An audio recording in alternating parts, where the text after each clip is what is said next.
Hello viewers, আশা করি আপনারা সবাই খুব ভালো আছেন। আমিও ভালো আছি। দেখো, নদী যেন কত শান্ত, কিন্তু ঝড় বৃষ্টি হলে পুরো উত্তাল হয়ে যায়। এর আলাদা একটা রূপ দেখি।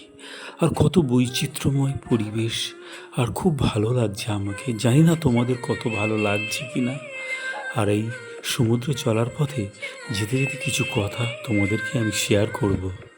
মৃত্যুর পরে ব্যাংকে আমাদের কত টাকা থাকে, অথচ আমরা আমাদের জীবদ্দশায় খরচ করার জন্য প্রয়োজনীয় টাকা পাই না।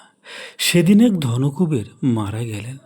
ভদ্রলোকের বিধবা স্ত্রী 200 কোটি টাকার মালিক হয়ে তার মৃত স্বামীর ড্রাইভারকে বিয়ে করে ফেললেন।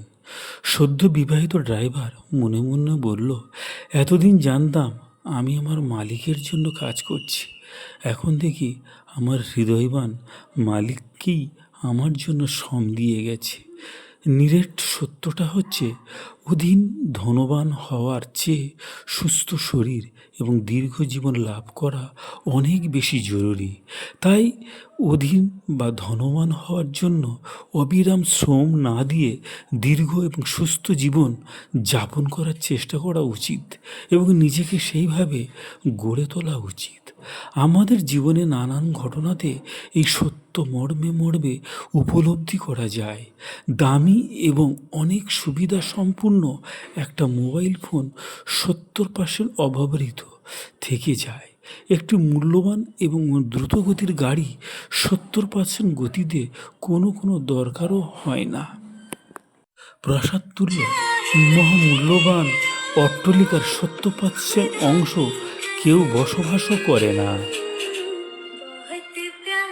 কারোর এক আলমারি কাপড় চোপড় 70% কোনোদিন পরা হয়ে ওঠে না।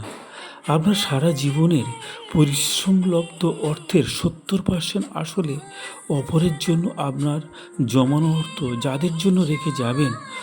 বছর একবারও আপনার জন্য প্রার্থনা করবার সময় তাদের হবে না। তাহলে করণীয় কি? অসুস্থ না হলেও সুযোগ থাকলে মেডিকেল চেক আপ করুন। অতিরিক্ত দুশ্চিন্তা করবেন না। মানুষকে ক্ষমা করে দিন। রাগ পুষে রাখবেন না। মনে মনে রাখবেন, কেউ রাগটা মানুষকে পছন্দ করে না। আড়ালে আবডালে পাগলা বলে ডেকে বিপর্যস্ত না হলেও জল পান করুন। শরীর কার্যক্রমে স্বাভাবিক রাখতে এর বিকল্প আর নেই। সিদ্ধান্তটা সঠিক জেনেও কখনো ছাড় দিতে হয়। যতই বয়স হোক না কেন আর ব্যস্ত থাকুন না কেন, জীবনসঙ্গীর সাথে মাঝে মাঝে নিরিবিলি কোথাও হাতে ধরে হাঁটুন। রেস্টুরেন্টে খেতে নিয়ে যান। তাকে বুঝতে দিন সেই আপনার সবচেয়ে আপন, কারণ আপনার সব রকমের দুঃসময়ে সেই পাশে থাকবে বা থাকছে। ক্ষমতা ধরন হলেও বিনয়ী হন। সুযোগ পেলে পরিবারের পরিজনকে নিয়ে সামর্থ্য অনুযায়ী নিজের দেশকে, এমনকি ভিন দেশেও বেড়াতে নিয়ে যান। এবং ধনী না হলেও তৃপ্ত থাকুন। মনে রাখবেন, সকল ধনী লোক কিন্তু মানসিক শান্তিতে থাকেন না।